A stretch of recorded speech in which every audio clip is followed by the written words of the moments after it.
بسم اللہ الرحمن الرحیم، اللہ کے نام سے شروع جو بڑا مہربان نہایت رحم والا ہے۔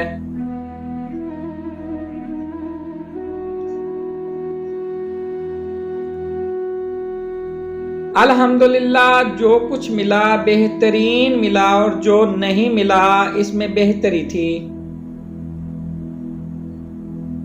آنسو بہانے سے کوئی اپنا نہیں ہوتا، جو اپنے ہوتے ہیں وہ رونے کہاں دیتے ہیں۔ جب کوئی دوست تمہیں اپنا راز بتائے تو یہ سمجھ لینا کہ وہ تمہیں اپنی عزت امانت دیتا ہے، اس میں کبھی بھی خیانت مت کرنا۔ نفرتوں، سازشوں اور دھوکوں کے ہم اتنے عادی ہو چکے ہیں کہ محبتوں اور خلوص پر بھی بڑی مشکل سے یقین کرتے ہیں۔ خلوص اور عزت بہت نایاب تحفے ہیں، اس لیے ہر کسی سے اس کی امید نہ رکھو۔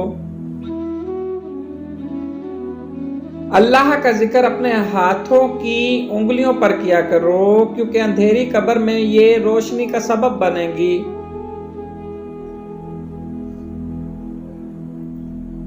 غلط کہتے ہیں کہ عورت انا میں آ جائے تو مڑ کر نہیں دیکھتی، یا یہ کر دیتی ہے وہ کر دیتی ہے۔ دراصل عورت میں انا ہوتی ہی نہیں ہے، انا مرد میں ہوتی ہے۔ عورت تو وفا شناس ہے، وہ جھک جاتی ہے، ڈر جاتی ہے، کبھی طلاق کے خوف سے، تو کبھی مرد کے چھوڑ جانے کے خوف سے، تو کبھی اس کے کہیں اور متوجہ ہو جانے کے خوف سے۔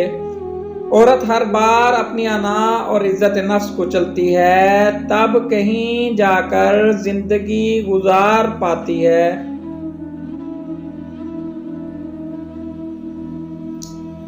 لوگوں کو دوسروں کے بدلتے ہوئے رویے نظر آ جاتے ہیں اور اپنی حرکتوں کا پتہ نہیں ہوتا جو اس تبدیلی کی اصل وجہ ہوتے ہیں۔ کسی کی بدتمیزی سے مت گھبرائیں، وہ بس اپنا تعارف کرواتے ہیں۔ سمجھداری اسی میں ہے کہ آپ انہیں پہچان کر آگے چل دیں۔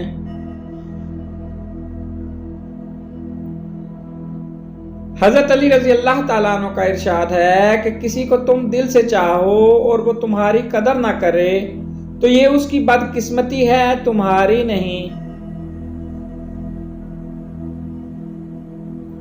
دکھ تب ہوتا ہے جب ہماری نیت صاف ہو اور اگلا ہمیں غلط سمجھے۔ جب کوئی نہ سمجھ رہا ہو تو خاموش ہو جانا بہتر ہے، بحث باتوں کو بگاڑ دیتی ہے۔ زندگی میں سب سے زیادہ بے بس ہم تب ہوتے ہیں جب ہم چاہ کر بھی اپنے آپ کو ثابت نہیں کر پاتے۔ محبتیں عزت ہوتی ہیں، خیرات نہیں، نصیب سے ملتی ہیں، اوقات سے نہیں۔ خواہشوں کو بے لگام مت چھوڑو، یہ باغی ہو جائیں تو حلال حرام جائز ناجائز کچھ بھی نہیں دیکھتی۔